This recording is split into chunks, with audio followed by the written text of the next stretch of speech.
చదివితేనే pass అవ్వగలుగుతావు. Pass అయితే అప్పుడే పెద్ద ఉద్యోగానికి వెళ్ళొచ్చు. ఉద్యోగానికి వెళ్ళి మంచి మొగుడు దొరుకుతాడు. పెళ్లి చేసుకుని బోల్డ్ మంది పిల్లల్ని కనొచ్చు. అదంతా నీతోనేరా మొగుడా? అయ్యో, సరే సరే, అంతగా సీన్ లేకు, నాతో స్కూల్కి రా. ఏంటి? నేను నీతో స్కూల్కి ఎందుకు రావాలి? ఇలా చూడు, తెలుసో తెలియకో మన అమ్మ నాన్నలు నీకు మురళి అని నాకు ఐశ్వర్య అని పేరు పెట్టారు. మా ఫ్రెండ్స్ అంతా నువ్వు ప్రేమిస్తేలో భరత్లా ఉన్నావని, నేను ప్రేమిస్తేలో సంధ్యలా ఉన్నానని ఫీల్ అవుతున్నారు. వాళ్ళందరికీ నేను ఇంట్రొడ్యూస్ చేయదు? రా వెళ్దాం.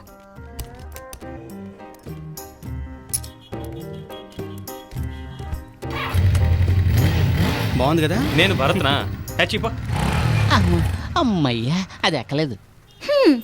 ఎస్కేప్ అయ్యావా? నా దారిలోకి రావాల్సిందే. నా దారి రహదారి. ఇక్కడ చూడరా, కథ అలా వెళ్తుంది.